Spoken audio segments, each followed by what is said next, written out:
Intitulé Sécheresse, inondation, qui va payer la facture? Ce nouvel opus de Cache Investigation tombe à point nommé. Élise Lucet, on a anticipé ce reportage il y a 1 an et demi. Jusqu'à cet été, la sécheresse était une catastrophe naturelle peu visible et très silencieuse. Plus de 10 millions d'habitations en France sont concernées. Elles sont construites sur des terrains argileux et, avec la pluie et la sécheresse, les murs se fissurent. Qu'allez-vous dénoncer?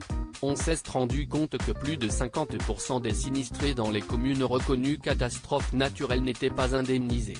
Nous avons filmé en caméra cachée les expertises et on constate que les questions qui leur sont posées entraînent souvent des réponses qui classent le dossier hors indemnisation.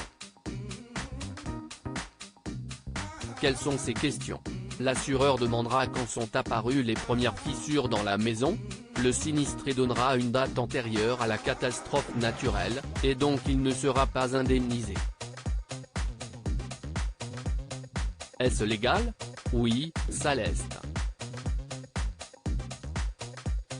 On a demandé à toutes les compagnies d'assurance de témoigner, elles ont toutes refusé. Après 1 an de négociations et une survenue intempestive de ma part lors d'une conférence, Florence Lustman, présidente de la Fédération française de l'assurance, a fini par accepter de parler. Si est-il dommage de devoir courir après quelqu'un dans un couloir pour obtenir une interview? Vous n'avez jamais eu envie de baisser les bras face à la mauvaise foi de certains? Jamais. La mauvaise foi ou les mensonges, il faut les mettre en lumière. Mes équipes sont toujours déterminées à mener les enquêtes jusqu'au bout. Restez-vous optimiste quant à notre avenir sur la Terre? Je suis journaliste, donc ni optimiste, ni pessimiste.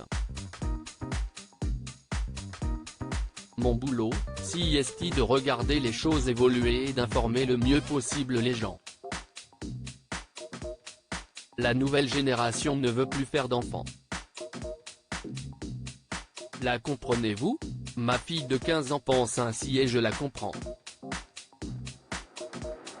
L'insouciance que l'on a vécue, ils ne l'ont pas. Elle refuse de regarder le journal télévisé car ça l'angoisse trop. La jeune génération est dans un combo très stressant, mais avec cette volonté de faire évoluer les choses. N'y aurait-il pas un cache investigation à réaliser sur France Télévisions? Je ne vois pas de motif à faire un cache. Peut-être il y a quelques années, mais aujourd'hui, on subit des grosses réductions budgétaires. Des postes sont supprimés et plus personne ne reste au placard. Je n'ai pas entendu d'histoire de harcèlement moral généralisé ou de dérive systémique. Redoutez-vous des conséquences à moyen terme de la suppression de la redevance télé sur l'indépendance du service public? La vigilance est de rigueur. Cela me rassurait de savoir que c'étaient les Français qui me finançaient et qui me faisaient confiance. Le gouvernement nous assure qu'il y aura une pérennité du financement. Mais que se passera-t-il lorsqu'Emmanuel Macron ne sera plus président de la République? Je ne pense pas que le gouvernement se mêlera des éditos des émissions, mais le financement d'un impôt payé par les Français était au moins une vraie garantie de liberté et d'indépendance. Pensez-vous qu'il est difficile de travailler librement comme journaliste, aujourd'hui, en France? Il y a d'autres pays où la liberté de la presse n'existe vraiment pas. Les journalistes en Russie, au Mexique ou en Arabie Saoudite risquent leur vie en exerçant leur métier. Nous, en France, nous sommes loin d'être des héros.